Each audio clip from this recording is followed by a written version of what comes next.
Halo sahabat PFN, bertemu lagi di podcast Cerita di Balik Layar. Kali ini saya Dwi Herianto selaku pemandu podcast akan memandu podcast Cerita di Balik Layar. Dan sahabat PFN semua, hari ini kita sangat luar biasa kedatangan Bapak Ahmad Sugiarto, Chief Strategy Officer Corporate Strategy Directorate dari Kala Group. Wah, ini luar biasa nih, langsung datang dari Makassar untuk ke PFN. Terima kasih nih Pak Anto. Sama-sama, kalau udah Pak Dwi yang undang, siapa yang nggak bakal mau datang. Oke Pak Anto, ini sebelumnya bercerita tentang ekosistem industri film, saya ingin berkenalan dulu dengan Pak Anto nih. Bisa diceritakan nih sebelumnya gimana Pak Anto ini bisa berkarir hingga menjadi CSO di Kala Group ya.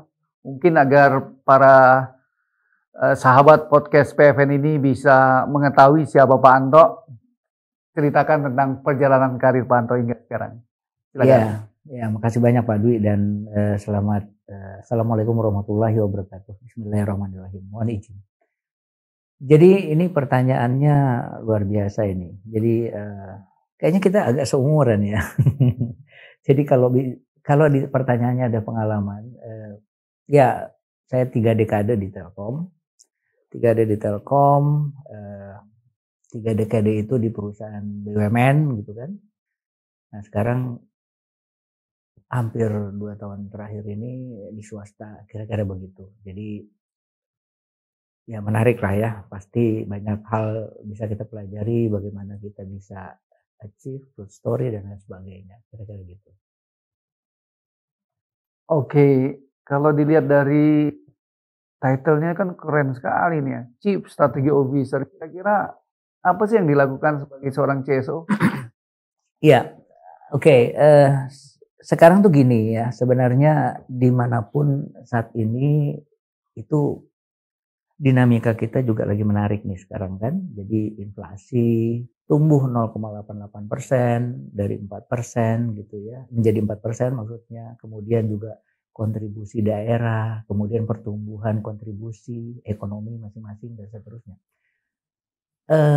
Ini kemudian belum lagi faktor eksternal, jadi faktor juga global gitu ya. Jadi disitulah sebenarnya sebuah korporasi sekarang membutuhkan ahli strateginya lah begitu ya. Bagaimana harus melakukan apa dan what to do next dan segala macam, kira-kira begitu. Jadi mulai dari short term strategi sampai dengan 5 tahun strategi itu harus dipikirin. Dan menariknya sebenarnya begini sekarang. Menariknya strategi sekarang itu tidak bisa tidak dinamis. Jadi kalau pengalaman saya di swasta 2 tahun terakhir ini, kadang yang kita sudah pikirkan untuk ukuran short term dalam framing 1 tahun ya, itu 3 bulanan itu kita nggak bisa ya memang harus berubah ya berubah gitu. Karena ukurannya memang kalau kita di swasta itu waktu benar-benar diukur. Ya saya pikir saya nggak mau mendikotomikan itu, tapi di BUMN juga pasti begitu.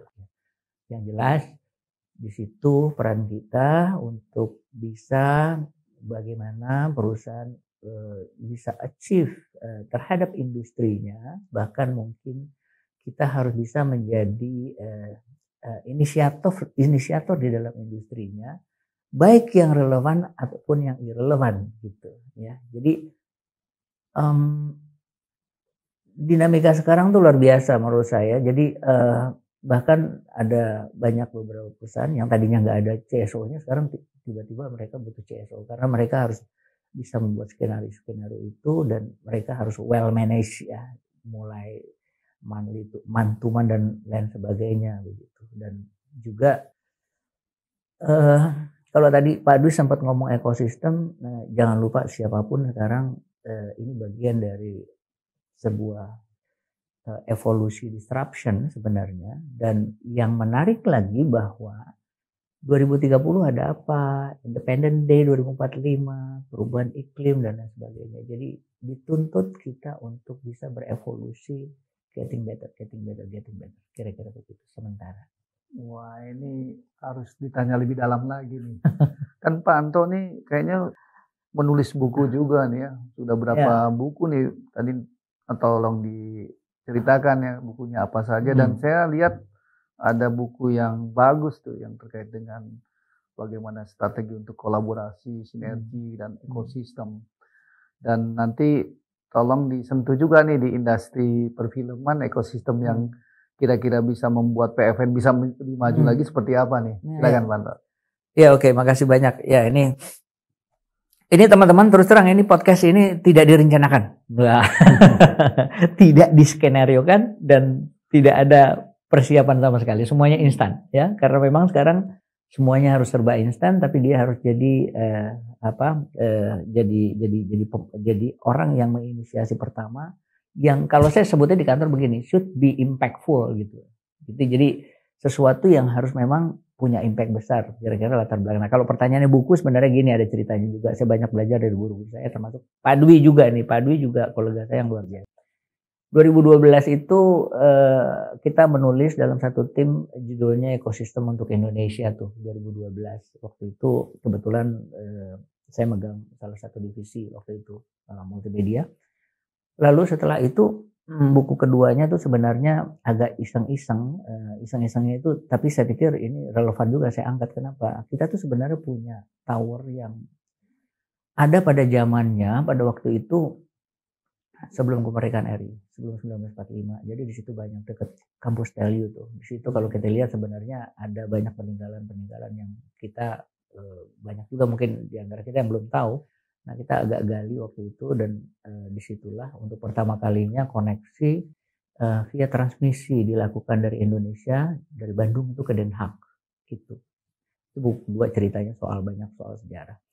Nah, yang ketiga ini menarik sebenarnya. Waktu saya kebetulan waktu itu tugasnya di Sinergi gitu ya. Sinergi waktu itu kita berpikir begini. Saya ingat betul 2016 itu banyak mulai inovasi anak-anak muda tuh ya. Teman-teman pasti tahu semuanya. Jadi muncul lahir startup dan seterusnya. Kemudian waktu itu sebelum saya di sana, kita juga buat Jakarta Digital Valley, mungkin masih diikat waktu itu ya. Jadi sebenarnya buat sekarang tuh kalau ngomong inovasi tuh udah enak banget gitu. Jadi hanya orang-orang malas lah yang tidak mau inovasi. Kenapa? Saya ingat betul kira-kira 15 tahun lalu itu investor aja nyarinya susah gitu ya. Kita punya inovasi tapi kita nggak tahu disalurkan kemana. Kalau sekarang buat perusahaan bisa, buat bangsa bisa. Kita mau jual juga kalau punya valuasi yang bagus itu juga bisa gitu ya. Nah, pada waktu sebelum itu saya ingat betul kita buat itu community Jakarta Digital Valley, kita buat discuss gitu ya. Kadang-kadang banyak tamu datang dari luar, dari Amerika, dari Eropa, dari Australia, dari Asia. Mereka tuh tidak kita bayar loh. Mereka tidak kita bayar sama sekali. Itu tidak kita bayar, mereka datang karena mereka kepengen sharing, hanya sekedar sharing bahwa mereka bisa gabung di Jakarta Digital Valley yang setiap eventnya itu datang tidak pernah kurang dari 100 orang. Saya ingat betul waktu itu ya. Nah, disitulah kita mulai belajar ekosistemnya inovasi itu. Jadi kalau sekarang tuh enak. Makanya tadi saya bilang yang malas aja yang nggak mau berinovasi, sekarang tuh semuanya ada gitu ya. Saya ingat betul dulu mungkin teman-teman yang pernah hampir barengan dengan saya. Sekarang ada banyak aplikasi-aplikasi yang muncul pada waktu kita COVID ya. Nah, sekarang valuasinya tumbuh. Nah, waktu itu kita belum apa-apa, baru idea itu kita udah divaluasi 15-20 miliar. Bayangin pada waktu itu. Wah, kita senang banget. Lalu disitulah kemudian pada waktu saya ke corporate, nah waktu itu saya yang sinergi dan portofolio gitu ya. Nah, itu kita mulai kepikir, kalau kita ingat pada zaman itu 2016-2017, WhatsApp ramai, BBM ramai. Ini Telkom gimana nih waktu itu kan? Ya, wah ini serba maybe someday network will be free gitu kan? Where the money from Telkom gitu kan? Nah, kita mulai, meskipun pada waktu itu kita juga sudah kalau Pak Dwi pasti ingat bagian dari multimedia, karena waktu itu link-linknya ex pemilu kita manfaatkan kan untuk networking, VPN dan lain sebagainya sampai sekarang kan itu kan. Nah waktu itu kita mulai mikir tuh, waduh apa nih yang bisa kita lakukan. Nah pada waktu itulah kita berpikir kita harus buat something new. Kenapa konteksnya ya Synergy Way? Karena kita believe sebenarnya kalau kita solid di dalam itu jauh kita bisa memberikan sebuah yang mungkin orang lain tidak punya. Karena itulah sebenarnya kekhasan dari portofolio kita, termasuk PFN menurut saya, produksi film negara. Dari situ aja saya mendengar, wah ini seksi judulnya gitu. Jadi tapi kayaknya harus podcast beberapa kali baru kita bisa ngomong. Enggak, ini hanya saya cerita bahwa pada waktu itu pun Telkom kita merasa bukan merasa terganggu, tapi kita happy, anak-anak muda punya inovasi dan sebagainya, dan kita juga merasa wah agak terganggu pada waktu itu, sehingga akhirnya sampai pada saat itu 2017 itu kita mengundang Michael Eriner ya kan. Kalau kita ngomong dua mashup-nya disruption itu ada dua orang tuh, Reiner sama Christensen. Waktu itu Reiner udah mulai sakit-sakitan, sekarang beliau udah almarhum gitu kan. Nah Reiner waktu itu kebetulan pas sampai kita bawa ke Rapim kita tuh. Hanya sekedar memang untuk sharing materi Rapim kita buat ke direksi-direksi, tapi juga yang saya tidak akan pernah lupa, dia memvalidasi dari modeling yang kita buat. Jadi buku itu kira-kira kayak begitulah. Bagaimana kita bisa bersinergi di dalam untuk membentuk sesuatu produk yang mematikan orang. Karena pilihannya kan dua, kita dimatikan atau kita mematikan gitu ya, nggak bisa atau gitu kan. Nah, terus yang keempat, ini buku yang keempat. Jadi kalau buku yang ketiga tadi, Synergy Way of Disruption itu warnanya merah putih. Jadi khasnya khas Telkom tuh gitu ya, merah putih, dan itu buatnya itu saya sangat hati-hati dan butuh waktu karena memang kita di antara organisasi kita besar, jadi kita harus saya betul-betul jaga konsistensi daripada isi buku itu gitu ya. Nah itu 1,5 tahun alhamdulillah 2017. Nah kalau buku keempat ini sebenarnya 2 minggu lalu saya pernah diundang oleh komunitas ya. Komunitas itu nanya ke saya, Pak Anto, kalau menurut Bapak, ini saya community kita, strength kita sekarang di sini, digital bla bla bla bla. Terus saya ngomongnya begini. Nah ini mudah-mudahan bisa jadi inspirasinya PFN juga. Yang saya tahu PFN itu hebat, luar biasa. Jangan pernah bilang lagi sama saya orang digital or orang ICT. Saya bilang. Saya lebih suka saya itu sebagai orang yang businessman. Kenapa? Karena apapun itu sebenarnya ICT atau digital atau apapun sekarang bahkan di setiap korporasi itu udah ada expertnya masing-masing, udah ada tuh ya. Jadi kita itu sangat mudah sekarang itu untuk dilakukan itu. Jadi kita harus mulai dari bisnisnya. Lalu, nah saya pindahlah itu ke Kalagroup sekarang gitu ya. Nah kalau di Telkom dulu saya membuat corporate strategi skenario, saya mencoba untuk menjadi orang industri supaya kita bisa dapat, dan mungkin di corporate strategi skenario Telkom tahun 2019 itu salah satu CSS the best menurut saya karena kita merubah fundamental gitu ya, kita membuat layering dan ujungnya itu sampai saya berantem sama konsultannya. Disitulah untuk pertama kalinya sebenarnya kita di Telkom menyebut ekosistem. Ada 6 ekosistem kalau nggak salah, seingat saya. Di situ kita mau masuk ke sana. Nah pada saat itulah sebetulnya kita mencoba untuk berpikir where the money, we support all ecosystem industry. Pada waktu itu kita udah mulai berpikir gitu tuh. Nah menariknya kita BUMN itu juga untuk masuk ke industri itu tidak semudah yang dibicarakan, tapi alhamdulillah saya believe teman-teman harusnya itu udah mulai jalan dan makin jalan makin bagus dan seterusnya. Salah satu terakhir yang kita buat itu kan sebenarnya kalau bicara ekosistem pasar digital UMKM. Nah, pasar digital UMKM itu dilahirkan kalau nggak salah soft launch-nya itu 15 Juni 2022. Sorry, kok 2020? 15 Juni 2020. Ya. Waktu itu soft launch 5 BUMN yang jadi pilotingnya Telkom, Pertamina, kalau nggak salah Waskita Karya, PNM dan BRI waktu itu ya jalan.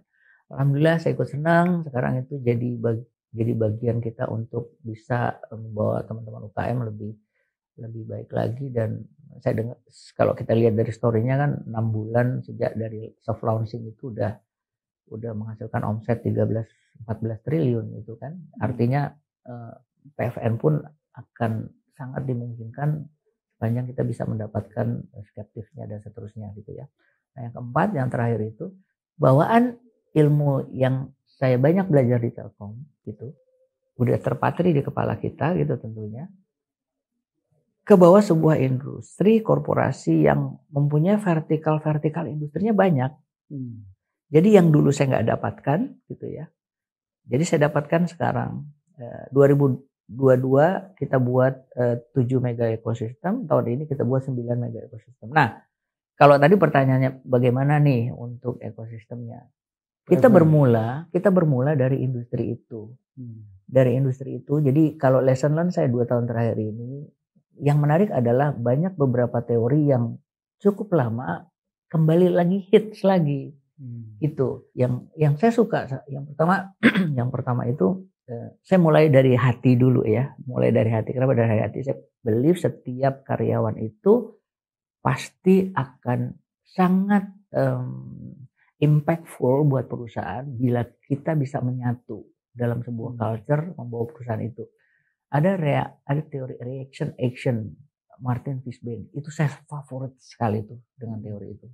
Kedua, ada teori yang cukup lama dan saya yakin ini semua orang pasti tahu, 5 Force Porter. Wish, itu keren banget. Inspiring saya sebenarnya. What to do next, itu sih jawaban saya dari situ saya dapatnya. Karena enablernya saya udah dapat, kemudian how to connected all business process dan seterusnya, and then our customer receive gitu ya. Itu harus kerasa gitu. Nah, itu nggak bisa enggak, itu dimulainya dari dalam. Dimulainya dari dalam, lalu pada saat di dalam itu kemudian sudah ngancing, yang harus kita lakukan itu adalah how to improve our market size. Disitulah sebenarnya perannya ekosistem development. Makanya waktu itu buku itu tuh agak cepat saya buat karena ada pengalaman yang dari Telkom, kemudian pelakunya saya sendiri tuh waktu itu. Jadi agak cepat, alhamdulillah buku itu 5 bulan bisa kita selesaikan. Jadi ujung-ujungnya buku itu menceritakan bagaimana profit game. Nah, bagaimana profit game yang bisa kita ambil ya dengan cara membesarkan market size, tapi tidak melulu dengan cara capex. Investasi. Nggak selalu harus capex. Tapi berangkatnya dari setiap kekuatan kapabilitas kita yang tidak dipunyai oleh orang lain. Disitulah potensi untuk menambah market size kita. Sehingga market size kita besar. Dan akhirnya bisa berbagi profitabilitas. Wah, itu seksi banget. Wah, ini menarik nih Pak Anton ya. Ini gak terasa sudah 15 menit. Tapi saya ingin nanyakan lagi nih yang terkait dengan, kan kalau kita lihat industri film di Indonesia, ini kalau lihat pada saat COVID kemarin itu kan pasti behavior daripada customers juga berubah. Yang biasanya mungkin dulu nonton di bioskop, sekarang banyak nonton di rumah, apalagi sekarang banyak OTT, banyak pilihan lah. Nah, sementara kalau kita lihat juga PFN kan sedang berbenah nih, mentransformasi dari production film company menjadi financing film company. Nah, kalau dilihat dari ekosistem yang tadi Pak Anto sampaikan, terutama dari teori-teori yang dapat dari buku tadi itu, apa masukannya untuk PFN ya, Pak Anto? Ya, oke. Ya, kali ini saya mencoba untuk menjadi bagian dari Padi. Ya. Ya, ini menarik betul ya, menarik sekali. Mudah-mudahan saya juga bisa bantuin teman-teman ya. Tapi saya sih believe ya, coba kita lihat sama-sama lah PFN. Dari situ dulu saya mau mulai. Pusat produksi film negara, production. My country make something, membuat orang menjadi terhibur kan gitu kan. PFN itu menurut saya harus dekat dengan entertainment ya menurut saya. Yang agak radikal sih di situ kalau menurut saya. Nah, sekarang kalau orang mau nonton gitu kan. Kalau kita bicara teori lamanya, film itu mungkin, saya mohon maaf kalau saya salah, tolong dikoreksi. Vehicle-nya pendek. Gitu. Value change-nya pendek gitu ya. Orang habis buat film itu kan biayanya ya lumayan gitu kan. Lalu pasti orang kepengennya dong nonton masuk di 21 lah gitu kan. 21 bisa berapa hari kira-kira? Ada yang tahu? Nah, gitu kan. Siapa kompetitor kita gitu kan di situ kan. Nah, di situ dapat beberapa hari aja, kemudian itu udah harus dipikirkan setelah itu kan. Apakah dia masuk ke digital, apakah dia dijual B2B gitu kan, atau dan seterusnya. Jadi siklus itu memang harus mulai mulai dilihat kembali sih ekosistemnya. Pak Dwi tadi udah benar on the right track gitu ya. Ekosistemnya apa aja mulai dilihat, dan saya pikir itu kita harus open mind. Menurut saya sih begitu. Lesson learn di tempat saya pada saat saya bicara ekosistem itu nggak ada saya batasi. Udah keluar aja dulu. Pokoknya apa yang berhubungan dengan kamu tulis di situ. Cari yang jadi Pareto aja apa. Karena nggak mungkin juga bisa kita lakukan dengan tangan terbatas dan waktu terbatas. Tapi kalau ukurnya adalah satu yang memberikan impactful buat kita begitu. Nah, ekosistem itu mulai harus dianalisis mana yang paling berimpact. Kemudian jangan lupa kita punya waktu yang terbatas. Jadi pilihannya harus tetap diputuskan oleh kita. Nah, sekarang pertanyaannya apa? Pertanyaannya adalah film negara itu ya, produksi film negara itu lebar loh. Lebar banget loh itu, lebar banget. Artinya sebenarnya tempat room kreativitasnya tuh bisa kita gali sebenarnya. Bahwa itu konteks filmnya aja kan semakin lebar gitu ya. Ada film yang mungkin yang biasa, kemudian ada animasi, kemudian dan lain sebagainya. Tapi kemudian yang perlu dipikirkan yang tadi ya faktor delivery dan lain sebagainya ya. Nah itu juga dan jangan lupa loh ya, sekarang banyak anak-anak muda yang sudah mulai membuat film-film pendek misalnya begitu. Film-film pendek karena dia hitung ternyata juga memberikan kontribusi ke dia juga lebih baik gitu ya. Dan belum lagi dunia kreatif lainnya yang relevan dengan digital lah, kira-kira begitu.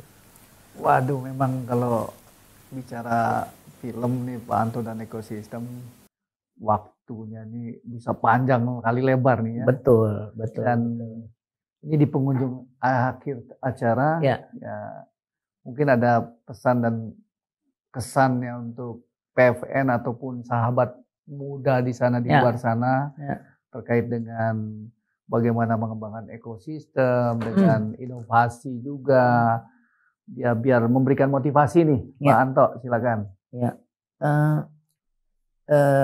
pertama inovasi ya. Setiap langkahmu harus menjadi inovasimu karena inovasimu itu adalah masa depan kamu.